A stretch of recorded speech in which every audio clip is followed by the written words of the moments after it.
Good evening, and welcome to the AUA's PARPi Precision Medicine in Advanced Prostate Cancer. We strive to offer outstanding educational courses and greatly appreciate your evaluations and general feedback so that we can continuously improve our programs. The AUA is accredited by the ACCME and designates this Internet Live activity for a maximum of 1.0 AMA PRA Category 1 credits. Course handouts from the presentation have been made available to you. Please visit AUA University to access the handouts. Evaluations are very important to us. Course evaluations and CME credit will be administered electronically on AUA University immediately following the course. As we at the AUA continue to develop virtual education that meets your needs, we especially welcome your feedback regarding both the content and format following the program. All persons in a position to control the content of an AUA educational activity are required to disclose any relevant financial relationships with any commercial interest. Please visit the AUA University to view Faculty and Education Council disclosures. The AUA would like to thank Pfizer Inc. for providing an independent educational grant in support of this webinar. Coding advice given during presentations are the opinion of the presenters and may not have been vetted through the AUA for accuracy. Please verify accuracy prior to reporting on medical claims. Finally, I'd like to introduce and extend a special thank you to our moderator and course director, Dr. Ashley Ross, for his time, talent, and expertise in developing this program. Ashley Ross, MD, PhD, is an associate professor of urology at the Northwestern Feinberg School of Medicine, where he additionally serves as the clinical director of the Polsky Urological Institute. As an expert in prostate cancer, he focuses on the development, testing, and implementation of novel diagnostics and therapeutics with the goal of reducing the suffering from prostate cancer. Wonderful.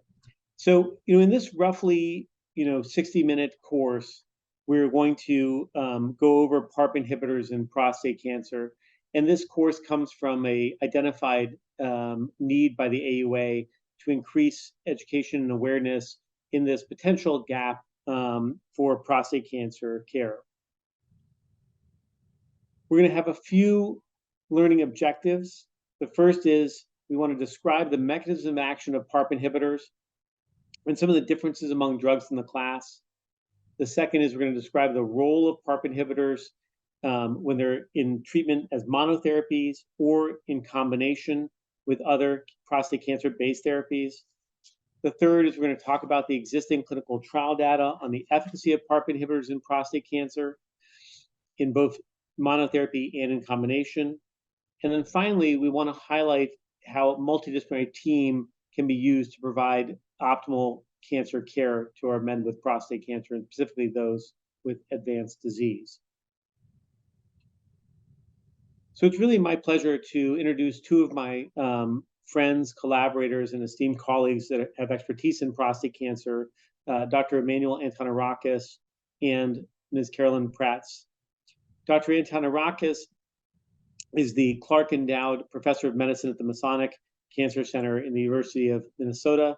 He's an expert genitourinary medical oncologist, and he's really focused his career on the development and understanding of therapeutics for advanced prostate cancer.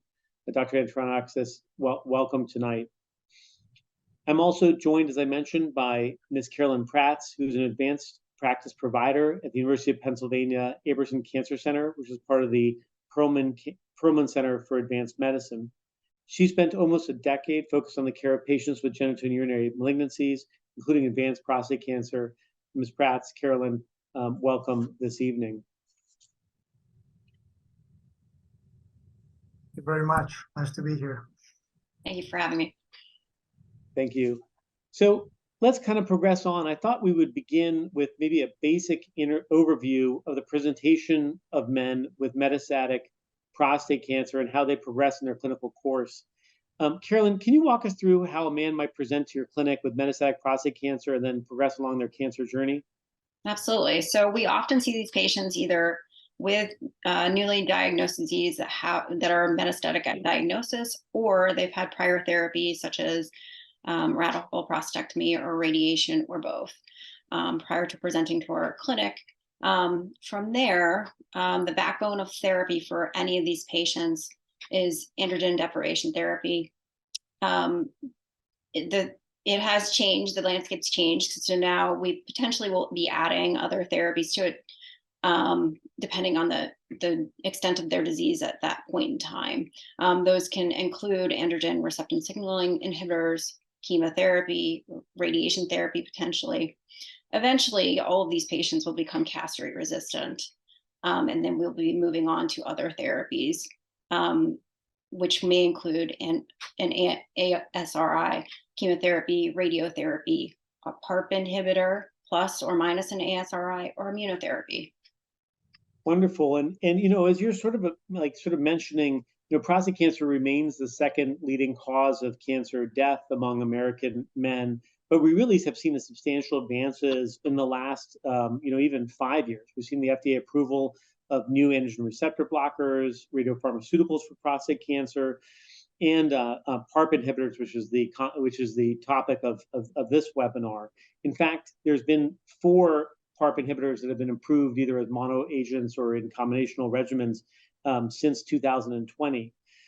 So, Emmanuel, before we dive into specifics here, maybe it's nice for the audience to understand what are the PARP proteins, how do they work in the cell, and why might PARP inhibitors be more effective in certain cancers? Well, Ashley, the honest answer is nobody really knows, but I will tell you what the party line is.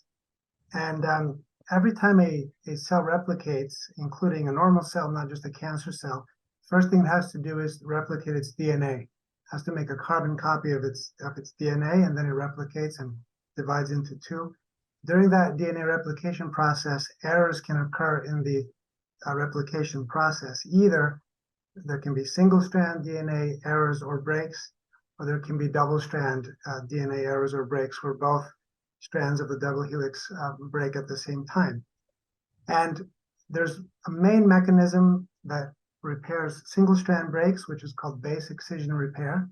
And the main enzyme or group of enzymes that does that are the PARP enzymes. And there's at least 8 PARP enzymes that are known. PARP 1, 2, and 3 are the most important. So you can think of those enzymes as fixing single-strand DNA damage. And then you've got a second pathway whereby the double strand can be repaired at one time, and that is done by the so-called homologous recombination genes and proteins. The most famous of those are the BRCA1 and BRCA2 genes and proteins. And nature has built in a redundancy. And what that means is that there are 2 ways that the cell can fix the damage. You can either do it 1 strand at a time, you can do it 2 strands at a time. If one of those is crippled, the other one takes over. And if the second is crippled, the first can take over. Now, just imagine you have a patient or a cell that has a BRCA2 mutation, and therefore the homologous recombination function is crippled or inactivated. So that cell can't fix double-strand breaks at once, so it relies on single-strand repair. So in other words, that cell becomes really addicted to or reliant upon PARP function. And in that context, if you inhibit PARP with a drug pharmacologically, like a PARP inhibitor, that cell actually has no other ways that it can repair its DNA damage, and therefore it undergoes apoptosis and cell death. So that's the concept of so-called synthetic lethality, which means that both single-strand repair is crippled, in this case pharmacologically, and double-strand repair is crippled by the genetic mutations in genes like BRCA1 and 2. So the key thing is these drugs will not work at all. They will have no activity whatsoever unless double-strand repair is already crippled by one of these gene mutations. Yeah, and that's excellent. Carolyn, as Emmanuel was mentioning, we're looking for cancers that are deficient in homologous recombination. In prostate cancer, how often in general does that happen in advanced prostate cancer? As a category, homologous recombination repair deficiencies, and perhaps more specifically with BRCA1 or 2 mutations. So it can happen in about 10 to 20% of metastatic prostate cancers. More commonly, we're seeing BRCA1 and BRCA2, more commonly BRCA2 gene deficiencies. We can also see CHEK2, ATM, PALB2. We're looking for these genes when we're in clinic. For most of us working in the academic setting, and we hopefully are moving this towards the community setting as well. We're screening these patients when they become metastatic, and definitely when they're making changes in therapies and having progression. Yeah, that's an excellent point. This is going to be the topic of our second part of our AUA series on PARP inhibitors. We'll take a deep dive into how we assess for homologous recombination deficiencies, particularly BRCA loss or mutations. And just as you mentioned, Carolyn, so important, I think, to identify, and characterize these patients as soon as they have advanced disease. Because as you said earlier, many men, if they survive long enough, and many men are with the good therapies, they'll progress to castrate-resistant prostate cancer, and they may have the opportunity to have beneficial regimens that include PARP inhibitors. So, Emmanuel, there's 4 FDA-approved PARP inhibitors. Those are olaparib, rucaparib, talazoparib, and niraparib. And these are approved for use in prostate cancer. For talazoparib and niraparib, they're in combination with enzalutamide or abiraterone, respectively. Can you take us through just a few of the similarities and maybe differences, if you want, that are salient about these different PARP inhibitors? So as you mentioned, there are actually more than 4 PARP inhibitors being studied, but 4 in the context of prostate cancer that have received FDA approval. And the short answer is this is getting very, very complicated, even for academic oncologists and urologists like us and APPs. And it's even getting complicated for those of us who also think we understand genetics. And what we do know is that they all inhibit the PARP1 and PARP2 and partially PARP3 enzymes. Ideally, if we had the perfect drug, it would inhibit PARP1 only and not 2 and 3, but the agents that we have so far are a little bit nonspecific and dirty. That actually worsens and enhances the toxicity. But there are PARP1 selective agents being developed down the line. 2 of the PARP inhibitors are approved as a monotherapy. That's olaparib and rucaparib, and we're going to discuss the trials in a moment. And then the other ones, talazoparib, niraparib, and then olaparib again, are also approved as combination therapies. And the simplest way to think about the use of these drugs is to think about the clinical disease state of the patient, what other therapies he has received in the past, and what genetic mutation he has at that particular point in time. And it's really the disease state, the prior therapies, and the specific genetic mutation that helps you decide which of the 4 to use, and if or not to combine the ones that have the combination labels with the AR antagonist. They all have overlapping toxicities. Fatigue is a major toxicity with all 4 of them. Nausea, appetite suppression. They all do suppress the bone marrow. Again, this gets back to the point that they are not PARP1 specific. They also inhibit PARP2 and PARP3. They can have some issues with renal function, mild, but in some cases it can occur. And importantly, and this is important for patients that are going to be receiving these drugs for a long time, there is a small risk, maybe 1 in 100 or 0.5% maybe, of causing these so-called myelodysplastic syndromes, or even in certain cases, acute myeloid leukemia. So when we talk about using these drugs earlier in the latter part of this session, we need to keep in mind and balance that with the potential risk of MDS and AML. That's a great overview. Just to kind of bring it more to a head, so Carolyn, if you had a patient who was on a PARP inhibitor regimen, and say they had a BRCA mutation and you had chosen that PARP inhibitor regimen, and they're progressing through that regimen, would it make sense to move them to another PARP inhibitor like from, olaparib to then a combination therapy with talazoparib? Is that, and you could chime in, Manuel, too, but would that make sense to you? It doesn't, because the mechanism action is the same, so they're unlikely to respond to a different agent. And similar, as Emmanuel mentioned, and just for the audience, anemia can be a common toxicity or side effect of these medications. If someone was having anemia dependent on transfusions, and you were thinking we have to switch them off this regimen, similar question: would it make sense to go from one regimen to another? No, you would dose reduce the current regimen. You're going to have the same side effect without through the class.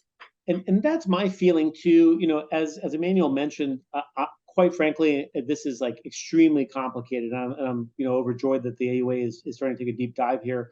Emmanuel, I kind of feel exactly the same as Carolyn does. Or we may be missing something, or is there any situation where you would maybe switch regimens or go somewhere beyond dose reduction? I generally would not. Some PARP inhibitors start off at very low doses. For example, talazoparib, which is the most potent PARP inhibitor. The starting dose of that, when you combine it with enzalutamide, is 0.5 milligrams. So just as a reference, the average dose of olaparib is 300 milligrams BID. So just compare 300 BID versus 0.5 once a day. So, with some of them, there's room to go down. With others, even the lowest dose can cause significant anemia. But I would typically agree that I would not change from one to another, either for toxicity or for a lack of efficacy. Perfect. And you mentioned earlier, Manuel, that the about some of the FDA trial approvals for PARP inhibitors and some of the trials that led to those approvals. So let's think about monotherapy. First, as you mentioned, olaparib and rucaparib both have FDA approvals in selected men with metastatic castration-resistant prostate cancer. Can you go over some of the kind of like later phase or trials, or the trials that led to those approvals? Sure, why don't we pull up the slide? I'm going to do my best to leave you with some pearls and words of wisdom, hopefully, rather than dissect all the details of these trials. And this is where it gets a little bit easier. When we talk about the combinations, it becomes even more convoluted. The monotherapy for olaparib was based on the PROfound clinical trial shown there on the first column. And PROfound was a randomized study. It was patients with metastatic castration-resistant prostate cancer. They had to have received 1 or 2 androgen receptor signaling inhibitors. They were allowed to have received a taxane, but that was not required. And then they were randomized to either olaparib by itself as a monotherapy, or one of the 2 AR inhibitors, preferably the one that the patient had not received before. There were 2 cohorts. Cohort A, which was the primary cohort, was patients that had germline or somatic mutations in BRCA1, 2, or ATM. Then there was a second cohort, Cohort B, with 12 additional HRR genes. The primary endpoint was progression-free survival, both in Cohort A and then in the combined population. And the trial met its primary endpoint, both for the Cohort A, 3 genes, and when you bunch them all together, A plus B. And that ended up being a panel of 14 genes. I want to say one thing here, and that is the overall survival was also measured in the Cohort A patients, and that was statistically significant. So this drug by itself, olaparib by itself, has an overall survival benefit in patients with the BRCA1, BRCA2 ATM cohort. The overall survival was not met in Cohort B, and was also not met when cohorts A plus B were combined.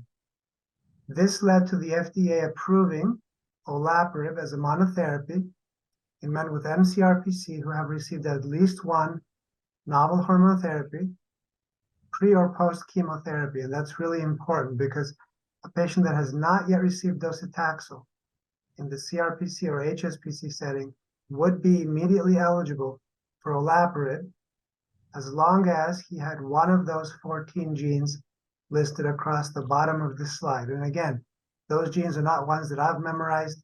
They're not ones that most people memorize. It includes BRCA1 and BRCA2, and then 12 other, what I call minor players, the benefit is driven by BRCA2 and perhaps a few other genes. Now let's just talk. Yeah, one go ahead. quick clarification there too, in regards for that man with metastatic castration-resistant prostate cancer. Under the FDA approval, do they have to have received the Enza or Abby when they were castrate resistant, or could they have received it in the hormone sensitive setting for their disease? They could have received it in either setting, but they must have received at least one. Perfect. Now, the Triton-2 study was the single-arm, non-randomized study that led to the FDA approval of rucaparib. This is important because it was been the first time in the history of prostate cancer approvals where the approval came with a single-arm study, not a randomized study. But the caveat was it was an accelerated approval, and that approval was contingent upon the Triton-3 study, which we'll talk about in a second. So Triton-2 was about 100 patients, a very small study. They had to have BRCA1 or BRCA2, again, germline or somatic mutation. And then they received rucaparib as a monotherapy. And the primary endpoint was objective response rate. In other words, shrinkage of soft tissue lesions, typically on CT scan. And the objective response rate was very respectable, about 46% in the BRCA1, BRCA2 patients. Now, the very important thing about Triton-2, this was a post-AR and post-docetaxel population. Every single patient had progressed on both at least one AR-targeted therapy and docetaxel. So when the FDA came in with their accelerated approval, that required that the patient must have received and progressed after one taxane agent, mainly docetaxel. And so the rucaparib label currently is restricted to those men that have received and failed docetaxel. After that, the Triton-3 study was conducted. The Triton-3 study was a randomized trial, and this study had two key differences. One was it was a pre-docetaxel population. So these were patients with mCRPC. They had failed one RC. They had never received docetaxel for CRPC. And they were randomized to rucaparib or the control arm. And the control arm had three choices, either Abby or Enza or the docetaxel. The physician and the patient could actually decide which of those three to use in the control arm. And that study had a progression-free survival benefit, and that progression-free survival benefit was met. However, a few key caveats. If you look at the ATM patients in that study, that subset, they actually did not benefit. There was a subset there that was reported, and they did not benefit. The BRCA1 and BRCA2 patients did benefit. And as you can see there, the right-hand bottom box is blank. And that box is blank for a reason. It's because the FDA has not yet expanded the use of rucaparib in the pre-chemotherapy setting. That's number one. And number two, it has not yet expanded the label to include ATM. Those two things may or may not happen, but they have not happened yet. So despite a positive phase 3 study published in New England Journal of Medicine, at the current moment, rucaparib can still only be used post-docetaxel, and again, only for BRCA1 and BRCA2, not ATM. Perfect, and that's a big overview. Carolyn, before we see if we have any more pearls from Dr. Antonarakis, can you just maybe summarize it by saying who would be the ideal patient in your mind for monotherapy with a PARP inhibitor like olaparib or rucaparib? Patient with a BRCA1 or BRCA2 mutation, and those that have received an ARSI plus or minus docetaxel. Perfect, and that's as you know, Dr. Antonarakis said, if you're metastatic castrate-resistant prostate cancer and you've received enzalutamide or abiraterone as or other androgen receptor signaling inhibitors, you're a candidate for olaparib. If you've had docetaxel and those drugs, you're a candidate for rucaparib. We've seen, and feel free to give any additional pearls there, Dr. Antonarakis, but just to keep us moving, we've also seen 3 additional approvals, as you mentioned before, of combination therapies with PARP inhibitors: olaparib with abiraterone, talazoparib, with enzalutamide, and niraparib with abiraterone. And those are from these 3 trials: PROPEL, MAGNITUDE, and TALAPRO-2.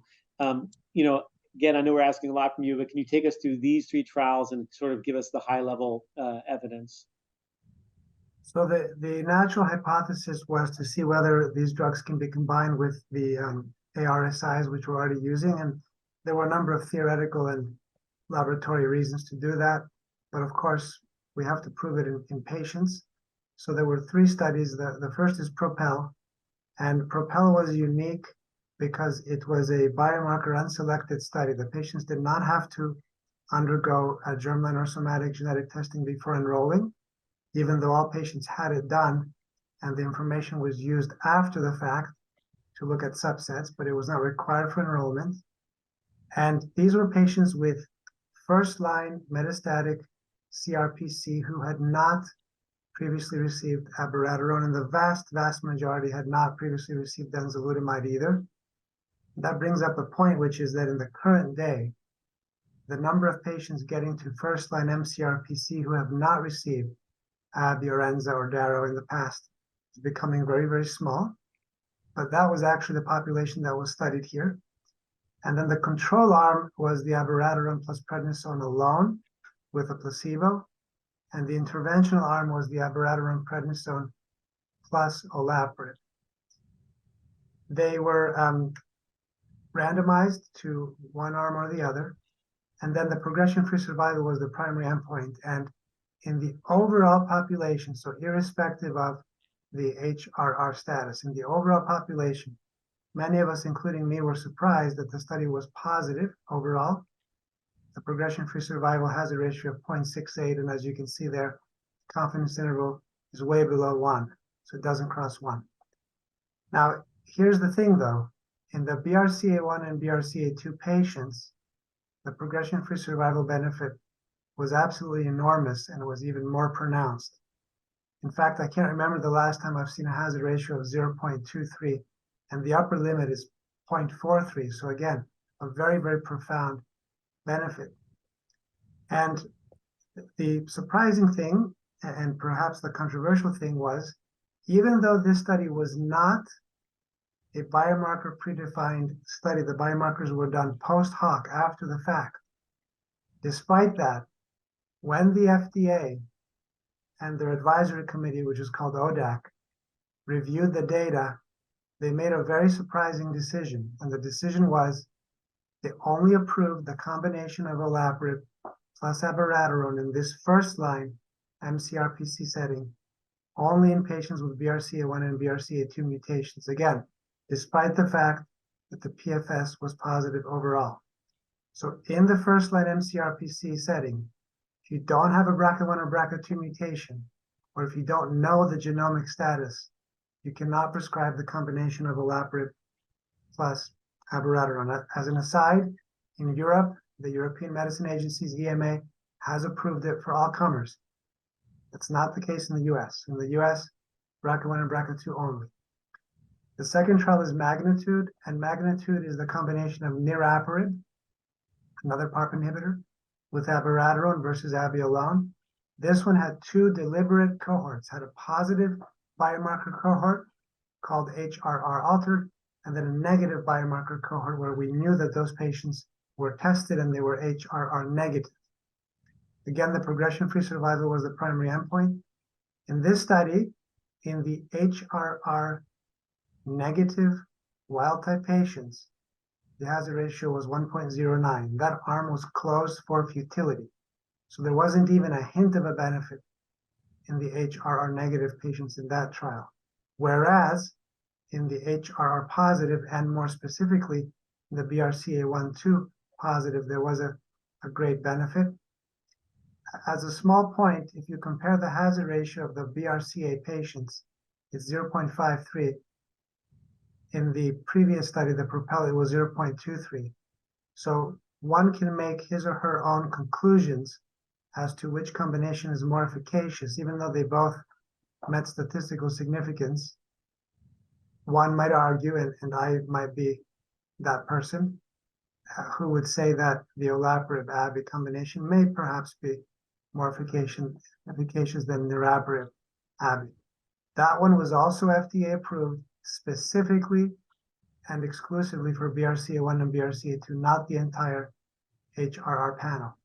And that brings us to the third combination, TALAPRO-2 study, talazoparib plus enzalutamide. So this is another AR antagonist, enza in this case. Enza was combined with tala. Progression-free survival primary endpoint. Here there were also two populations, biomarker positive, biomarker negative. The trial had a unique design whereby the overall population could also be assessed irrespective of the biomarker status, but then it also had the power to look at each biomarker subset independently. And like in the PROPEL study, in the overall patient population and in the HRR non-altered, there was a PFS benefit, although, as you can see there, with a hazard ratio of 0.46, the greatest benefit, which was pretty profound, was in the HRR altered group. Now, a key point about the combination of talazoparib and enzalutamide is this combination has been approved not just for BRCA1 and 2, but for a 12-gene panel. Not the 14-gene panel of olaparib monotherapy that was on the prior slide. This is where it really gets confusing. It's a 12-gene panel. That panel is shown at the bottom of this slide.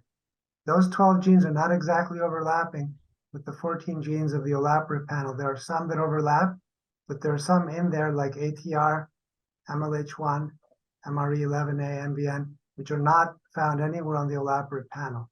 So you really need to have a cheat sheet in the clinic or in your pocket or have your computer available to be able to decipher all this, because no one can keep this straight in their head. And for the people who are attending today, the AUA does provide these slides, and I would say, as Dr. Antonarakis just summarized, this is a really good cheat sheet if you wanted to look at these different trials, either single therapy or combination therapy with PARP.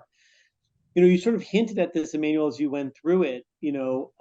Just sort of pragmatically in your clinic, how do you decide which combination or non-combination? How do you decide what to do with a patient with metastatic CRPC?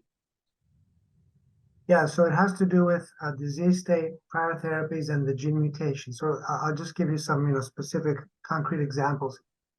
If a patient has received ADT plus a novel androgen receptor antagonist up front, let's say they get ADT plus ABI, ADT plus ENZA, that's their hormone-sensitive therapy, and now 2 years later they've progressed and they've become first-line mCRPC.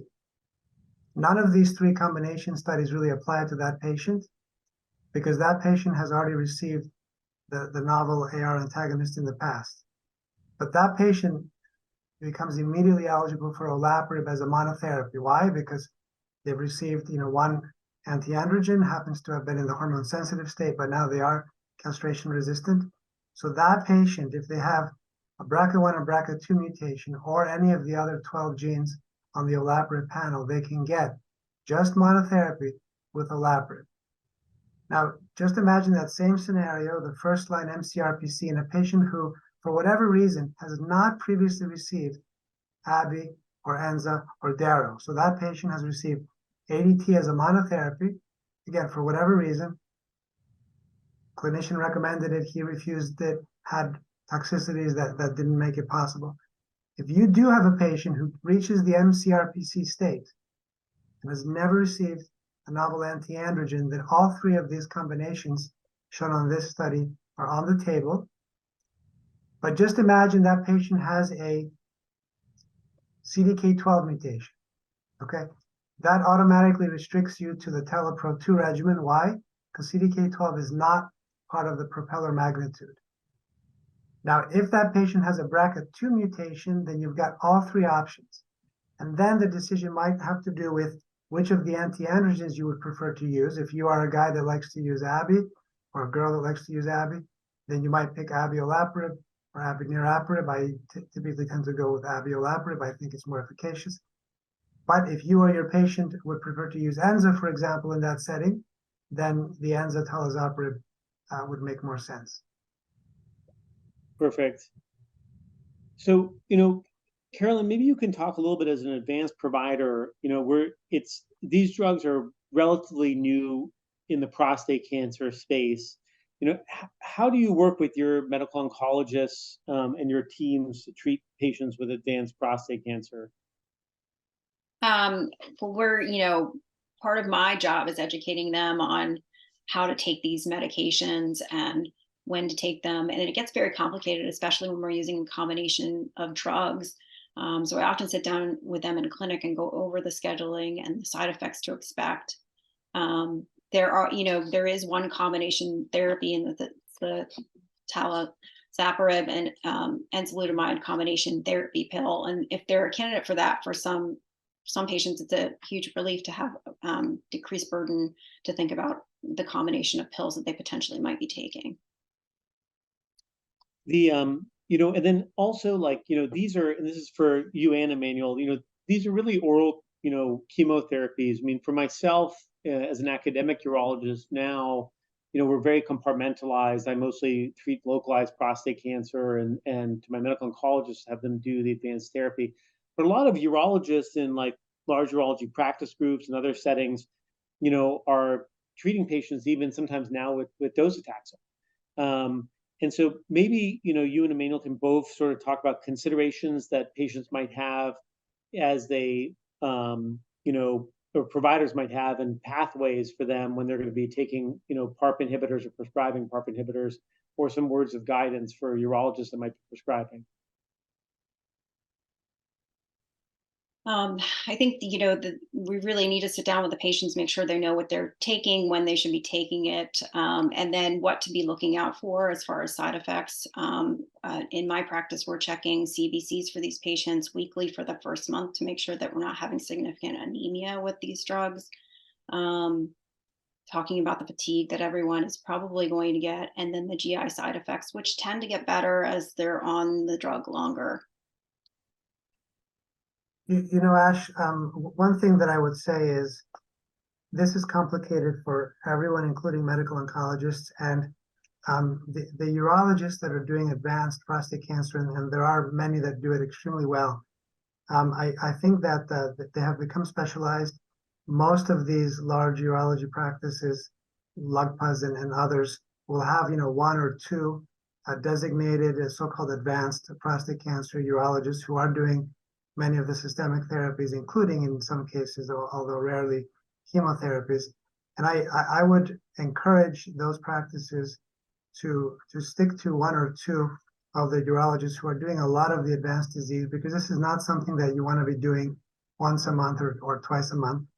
The second thing is there are a lot of drug-drug interaction considerations here. 2 of the 4 PARP inhibitors are metabolized by the liver. So olaparib is metabolized by CYP3A4. Rucaparib is metabolized by CYP2D6. The other ones, talazoparib and niraparib, are not hepatically metabolized at all. So there are fewer drug-drug interactions, at least liver interactions, with tala and nira, as opposed to olaparib and rucaparib.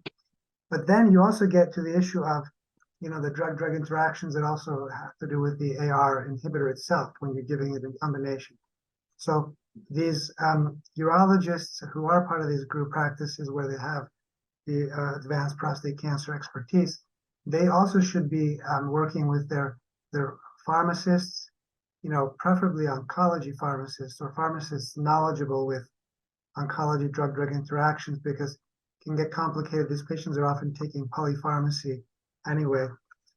The other issue is there is a 15% risk of transfusion-dependent anemia. And I don't know how comfortable or how much urology offices enjoy or are able to provide red blood cell transfusions, sometimes platelet transfusions. And again, grade 3 and grade 4 anemia is about 15% with almost all of these combinations. The most severe actually is talazoparib and enzalutamide, where in that study they had, I think, almost 40% grade 3 to grade 4 anemia. And so those urology clinics do need to be prepared to transfuse if needed. And then the blood monitoring, these patients, for the first 3 months, need labs monitored every 2 to 4 weeks. I like to do it every 2 weeks, the first 6 weeks. And so it's a heavy burden on the on the providers, on the APPs, on the nurses, and on the pharmacists. And all those pieces I think really need to be in place. Otherwise, it's not something that I would recommend, dabbling with. Yeah, and great points by both of you. And just sort of to summarize a little bit before we talk about like future directions for PARP inhibitors. And again, PARP inhibitors have been shown to improve oncological outcomes for men with advanced prostate cancer and homologous recombination repair deficiency, specifically for men with metastatic castration-resistant prostate cancer. There's now 4 different PARP inhibitors as part of various regimens that are approved, including approval in first-line castration-resistant prostate cancer settings.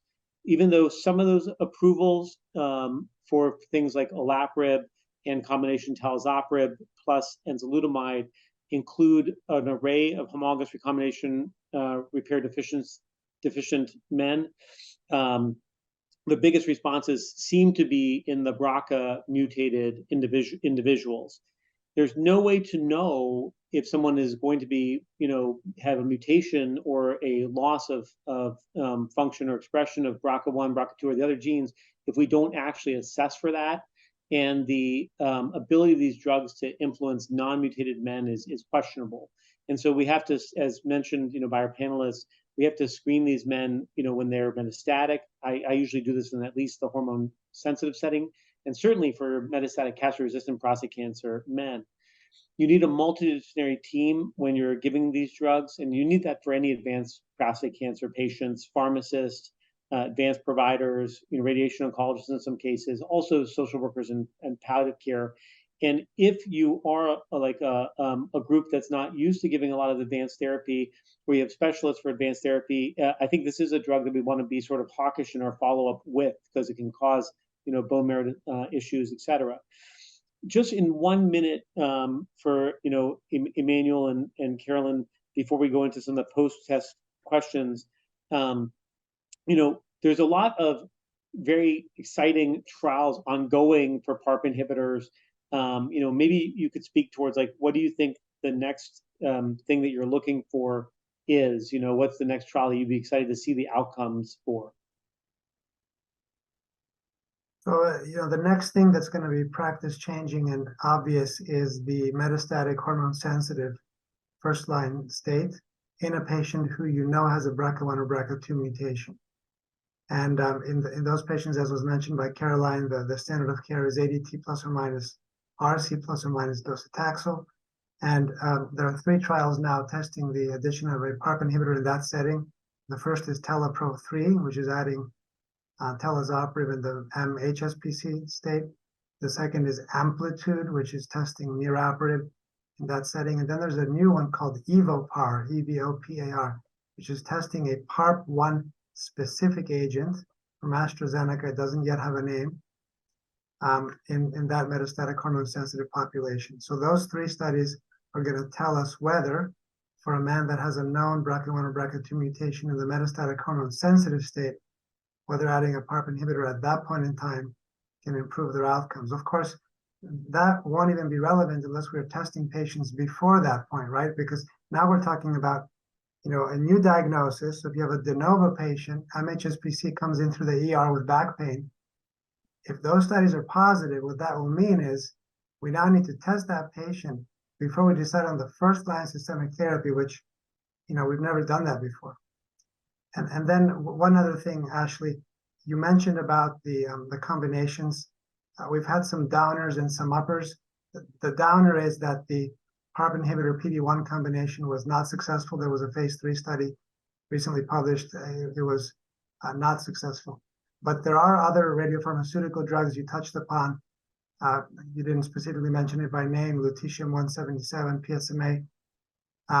There are studies combining PARP inhibitors with lutetium. They're looking extremely promising. And of course, there's many, many others, but those are the ones that I'm excited about.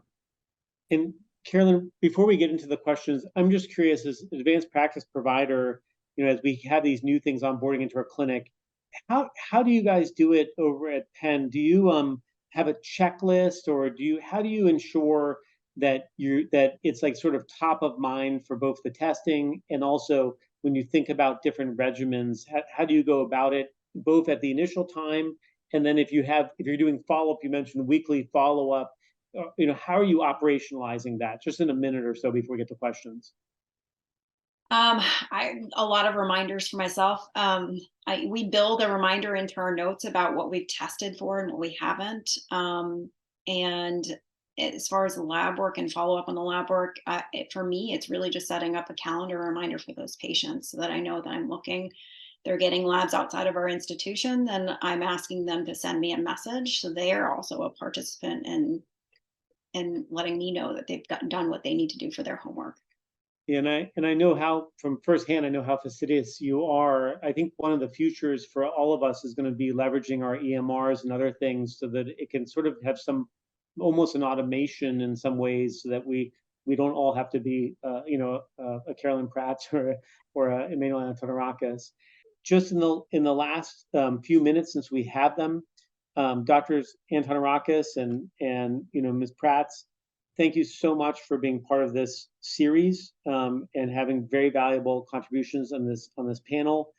If you want to leave us with just a couple final words or a couple final sentences, Carolyn, what would you advise for our attendees? These are complicated drugs, and I would say use all the resources that you have, pharmacists, nurses, to help, and medical oncologists to help you figure out what the right plan is for your patient. Wonderful. Dr. Antonarakis, Emmanuel, if you're still with us, any final words for our attendees? Yes, I'm still here, but I believe the host has switched off my video. Okay. Here we go. Perfect. Okay, I'm back. I would say, again, work with your pharmacist, work with your multidisciplinary team. Have your cheat sheets in your pocket, in your clinic wall, pasted there, taped down. And again, talk to your patients about the option of receiving the PARP inhibitor as a monotherapy. One of the things that we didn't really discuss was that there is a lot of controversy in the field. If you take 20 key opinion leaders that all study PARP inhibitors, and you ask half of them whether they think the combination is better than the monotherapy, about half will say that we have not definitively proven that. What we've definitively proven is that we are increasing toxicities, that is for sure. And maybe in certain cases, we are allowing patients who may not have been fit enough to get therapy A followed by B because of side effects and disease progression occurring in between, to get both at the same time.